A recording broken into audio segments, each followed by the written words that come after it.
tak rangkul pundakmu nang pantai kenjeran, lungguh ndukur watu-watu karo ndelok manuk kontol.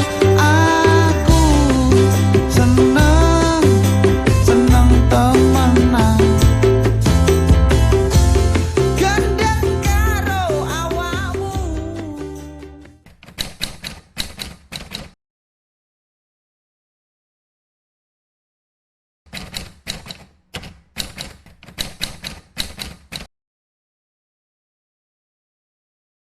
Ya, Assalamualaikum warahmatullahi wabarakatuh. Waalaikumsalam warahmatullahi wabarakatuh. Ya, terima kasih atas kedatangan bapak-bapak dan ibu-ibu dan para pemuda dalam acara peran Pilkada 2020, khususnya peran pemuda. Ya, apresiasi sudah hadir pada sore hari ini. Acara ini didukung oleh Percetakan Edikom, CV Tiranggariswara, Pemerintah Desa Polokarto, dan Trial Adventure Polokarto. Ya, sebelum acara dimulai, perkenalkan dulu dengan saya, kembali lagi saya dengan Oki Atmaja. Terus pembicara kita dari Ketua Ansor Sukoharjo, yaitu Gus Sahid Mubarok, Sarjana Hukum. Untuk jargon pada sore hari ini sesuai tema, yaitu ketika nanti saya teriakan Pilkada 2020, nanti mohon no money politik, gitu ya bapak-bapak ibu.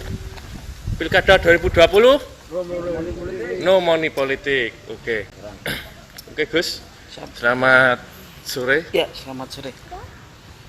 Langsung saja Gus, untuk pertanyaan yang pertama, itu peran pemuda itu dalam berpolitik itu menurut pandangan Gus Sahid itu bagaimana?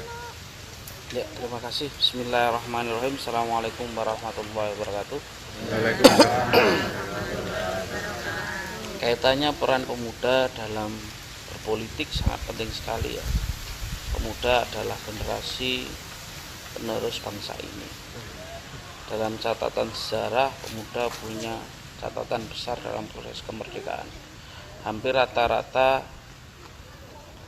proses kemerdekaan ini diinisiasi oleh kaum-kaum muda. Maka peran pemuda dalam politik ini sebagai penggerak dan pembangun kesadaran masyarakat, sebagai pionernya. Jadi bagaimana peran pemuda ini membangun kesadaran masyarakat berpolitik secara berbudi, secara jujur, dan secara baik. Nah, ini peran pemuda dalam berpolitik. Makanya sebagai pemuda harus punya kesadaran politik yang bagus, kesadaran peran politiknya sebagai pemuda, sebagai agen perubahan, sebagai generasi penerus selanjutnya dalam berbangsa dan bernegara. Oke. Untuk selanjutnya Gus, sekarang ini kan maraknya politik uang, itu kan di dalam masyarakat. Nah, itu bagaimana atau antisipasi apa untuk menghilangkan politik uang dalam masyarakat, khususnya pemuda?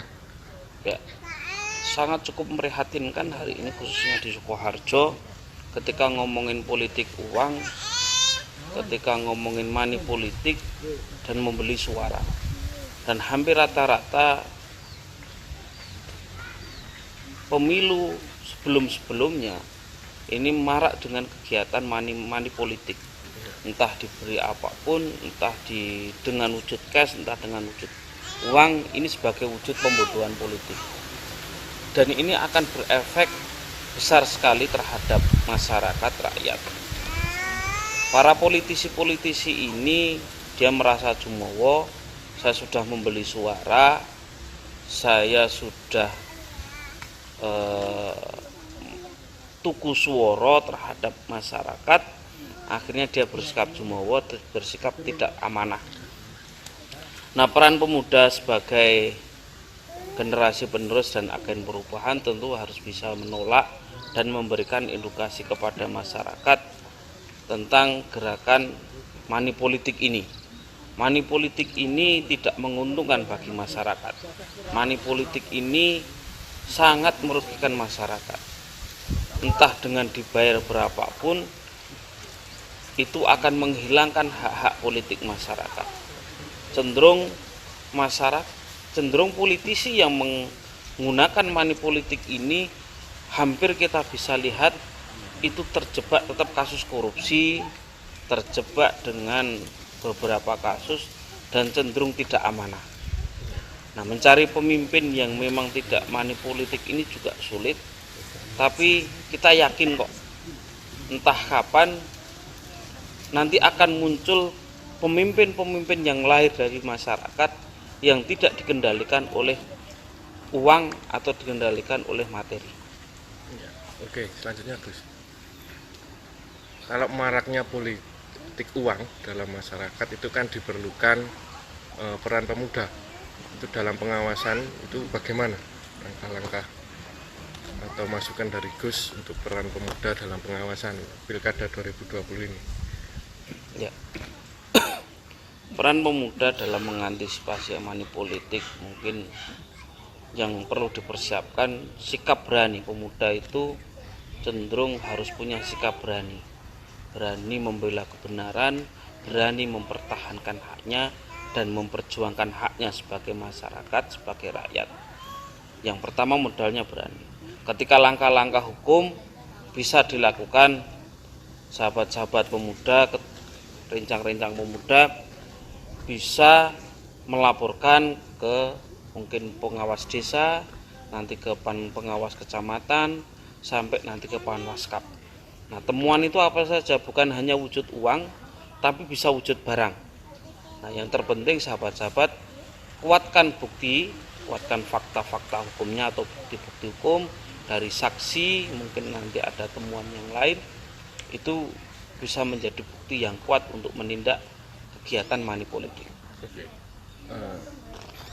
Gus sendiri kan sudah mengetuai gerakan pemuda di Ansor ya. Nah, kalau peran Ansor sendiri Gus? Kalau Ansor dalam peran politik sudah cukup panjang ya.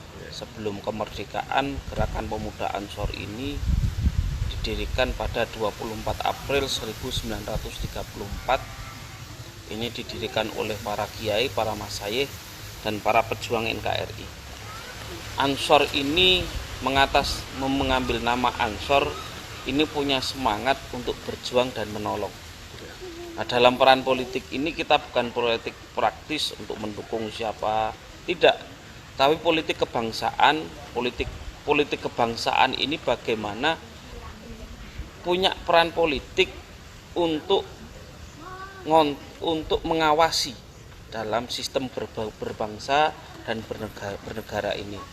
Politik kebangsaan ini bagaimana merawat kebinekaan dan keberagaman yang ada di Indonesia ini. Politik kebangsaan ini bagaimana menjaga kondisivitas masyarakat, berperan menjaga kondisivitas masyarakat dengan mengajak tidak bersikap golput, mengawasi sistem politik. Nah, ini bagaimana peran politik Ansor ini. Kalau untuk strateginya Ansor dalam pengawasan pilkada, ada trik-trik khusus atau bagaimana pesan ke kalau anggota Ansor gitu? Strategi yang kita terapkan, kita sudah ada beberapa PAC di tingkat kecamatan sampai tingkatan ranting. Kita selalu berperan ke anggota untuk terlibat aktif dalam mengawasi kegiatan-kegiatan politik, entah itu politik pemilu kada, entah politik yang mengarah ke merongrong kesatuan kita. Nah, ini kita selalu pemantauan. Nah, strategi kita gunakan, kita menggunakan jaringan-jaringan yang ada sampai tingkatan akar bawah. Terus kita juga berkoordinasi dengan aparatur negara, baik polisi, Panwas, kita selalu berkoordinasi. Langkah konkretnya, langkah efektif. Langkah konkret dan Ansor efektif itu dalam pengawasan. Langkah konkretnya kita memberikan bimbingan teknis kepada sahabat-sahabat anggota kami untuk berperan sebagai pengawas pemilu. secara independen kita juga sudah koordinasi dengan Panwaskap, bagaimana kita juga punya peran untuk memantau, mengawasi kegiatan-kegiatan politik khususnya di Sukoharjo. Terus pandangan Ansor itu tentang kenetralan ASN atau ASN Sukoharjo dalam politik ini bagaimana? Ya, Pilkada 2020. pandangan ASN kami, ASN tentu saja aparatur sipil negara adalah harus bersikap netral dan tidak memihak kepada siapapun. Dia punya hak politik tapi tidak boleh mengarahkan, tidak boleh berpolitik. Nah, dia punya hak politik, hak memilih, tapi tidak boleh mengarahkan, tidak boleh mempromosikan atau mengkampanyekan salah satu partai atau salah satu kandidat. Itu sudah jelas dalam aturan undang-undang ASN. ASN itu terlibat netral, dan ketika itu terlibat dalam kegiatan politik itu pelanggaran. Mungkin para warga masyarakat ketika menemukan ASN terlibat kampanye, terlibat mengarahkan untuk memilih salah satu orang, itu bisa dilaporkan. Itu bisa menjadikan sanksi bahwasanya ASN harus tetap netral. ASN tidak punya hak politik tapi tidak boleh berpolitik. Terus pesan Gus untuk para orang tua itu, untuk biasanya kan kalau pemuda itu kan masih labil atau masih galau kan untuk menentukan pilihan politiknya, atau ada kata mana yang kasih amplop banyak itu yang saya pilih, kan ada kata-kata seperti itu Gus. Nah itu bagaimana untuk mengantisipasinya? Ini yang memang jadi satu permasalahan kita. Ini sebenarnya kesalahan terbesar ini terletak di para politisi yang memang sudah terbiasa menggunakan bahasa sidik-sidik duit. Akhirnya mindset masyarakat ketika ngomongin politik duit. Ketika sudah pemilu selesai, akhirnya para politisi ini juga lupa terhadap haknya, terhadap kewajibannya dengan bahasa wis tak bayar duit, wis rampung. Nah, akhirnya masyarakat juga menyesali. Nah, apa yang harus kita lakukan hari ini? Masyarakat punya hak menanyakan kepada para politisi-politisi yang duduk di dewan. Haknya, kewajibannya itu berhak menanyakan. Nah, salah satunya bagaimana masyarakat ini bisa datang langsung ke gedung dewan dengan mendatangi ketika dewan ini, DPRD ini tidak punya berfungsi yang baik. Dewan ini tidak berjalan sesuai dengan amanah harapan masyarakat. Nah, peran orang tua ini mendorong kepada para pemuda bagaimana kondisi politik ini tidak terus-menerus seperti ini. Jadi musim 5 tahunan, musim 5 tahunan, musim ribut, persoalan money politik, persoalan pilihan, persoalan turun ke bawah. Tapi bagaimana mendorong orang tua ini kita kembali sejarah bagaimana sesepuh-sesepuh kita menentukan satu pilihan politik seorang pemimpin. Seorang pemimpin bukan hanya paham persoalan negara, bukan hanya persoalan sistem, tapi seorang pemimpin harus punya integritas, punya pandangan, punya gagasan ke depan. Integritas itu yang maksudnya punya komitmen kebangsaan. Ketika seorang pemimpin tidak punya komitmen kebangsaan, ya maka hilang sudah nilai-nilai kebangsaan kita. Yang akhirnya mindsetnya mindset Indonesia, mindset material, mindsetnya mindset liberalisme. Indonesia ini punya sejarah panjang tentang kepemimpinan dan punya gagasan panjang tentang kepemimpinan. Nah, ini orang tua bisa mendorong, dan pemuda pun juga punya peran, harus belajar bagaimana sejarah kepemimpinan di Indonesia ini berjalan, bagaimana sejarah sebelum Indonesia ini dibentuk. Nah, ini maka ketika sudah belajar sejarah, ketika sudah ngerti asal usulnya, dia punya wawasan ke depan. Dan ketika sudah mulai kesadaran politik, maka pemuda juga harus memilih yang memang benar-benar sesuai harapan hari ini dan harapan kedepannya. Pemuda ini adalah satu harapan bangsa, harapan keluarga, dan harapan orang tua. Oke, Gus. Kita tahu kan dalam Pilkada 2020 ini kan kemungkinan masa anunya kan itu 4 tahun ya Gus ya. Kalau nggak salah itu kan 4 tahun. Untuk 2024 itu kan nanti ada pilihan langsung itu dari presiden semuanya. Nah itu kan nanti lebih gawat kalau menurut saya kan itu langsung dalam satu. Itu pandangannya bagaimana? Iya. Bagi kami, kita sudah merasakan semuanya pemilu 2019, pemilu legislatif maupun pemilihan presiden. Kita sangat kerasa sekali semangat kebangsaan, semangat kebersamaan kita ini sedikit luntur. Kita hari ini ada fenomena saling caci memaki, ketika beda pilihan kita saling bully, saling fitnah, bahkan saling berkelahi. Padahal para elit-elit politik ini akur biasa-biasa saja. Dan yang menjadi dampak korbannya masyarakat. Beda pilihan presiden antara nomor 01 sama 02, saling menjelekkan, saling mengkafirkan, saling menghasut. Nah, ini bukan cerminan bangsa kita.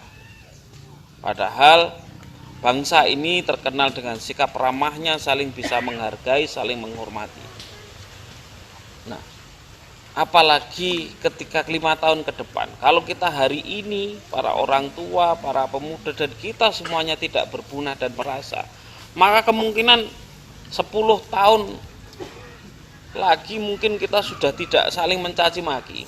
Kita bisa saling bacok-bacokan karena hanya beda pilihan. Nah, jangan sampai ini terjadi. Walaupun toh kita berbeda pilihan, ini hanya bagian pilihan politik. Walaupun toh kita beda pilihan, ini hanya bagian pilihan politik. Tapi yang terpenting bagaimana kita menjaga kebersamaan kita. Bagaimana menjaga rasa solidaritas kita sesama masyarakat, sesama anak bangsa.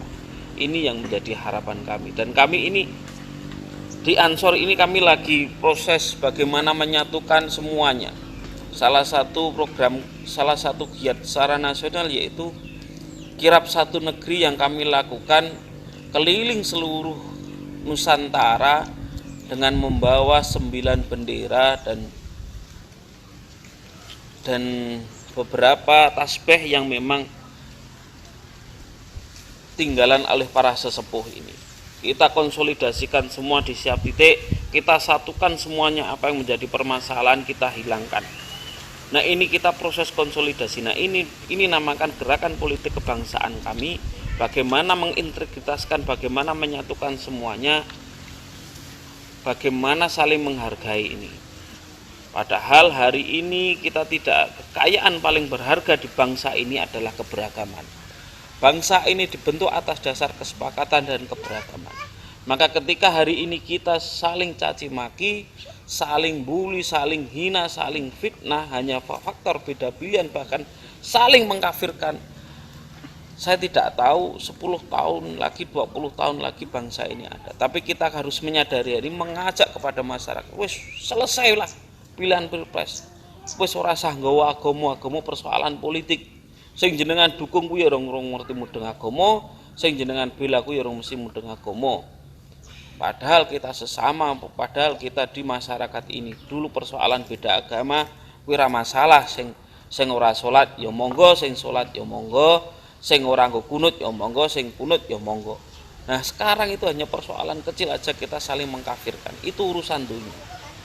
Nah, monggo yang kita ajak semuanya wis selesai semuanya.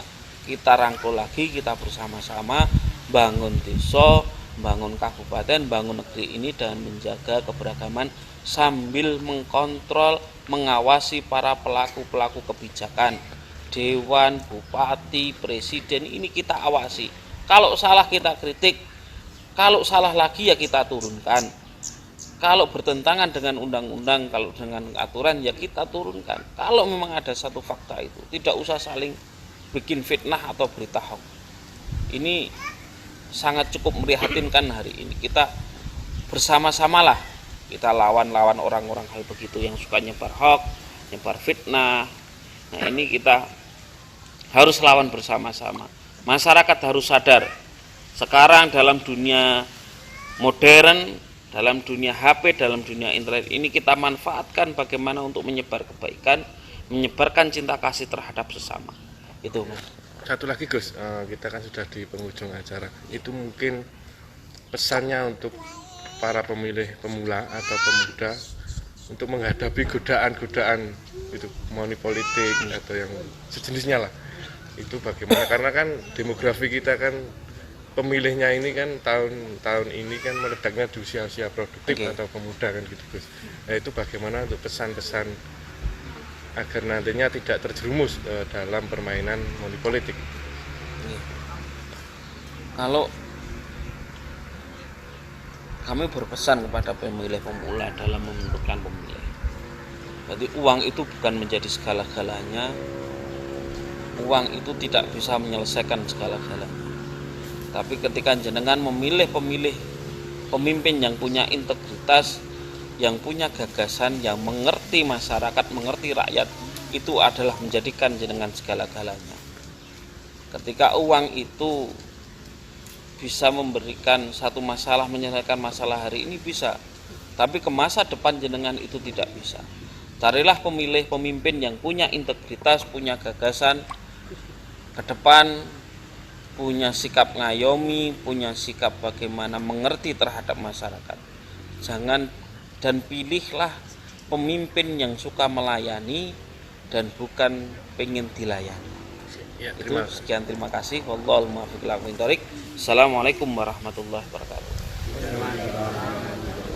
Ya, terima kasih kepada Gus Syahid. Oke, demikianlah acara pada sore hari ini. Kita sudah berakhir karena keterbatasan waktu. Mungkin kita nanti bisa ketemu di acara pengawasan atau acara semacam ini, ngobrol di lain waktu. Ya, assalamualaikum warahmatullahi wabarakatuh. Waalaikumsalam warahmatullahi wabarakatuh.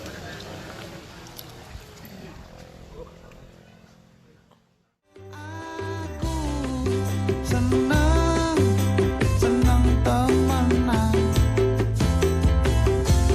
gendeng karo awakmu, masih sampai tuwe. Aku senang sampai mati,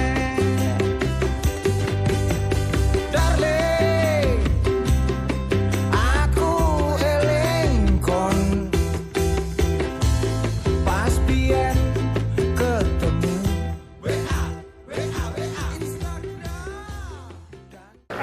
Bos, lagi bos.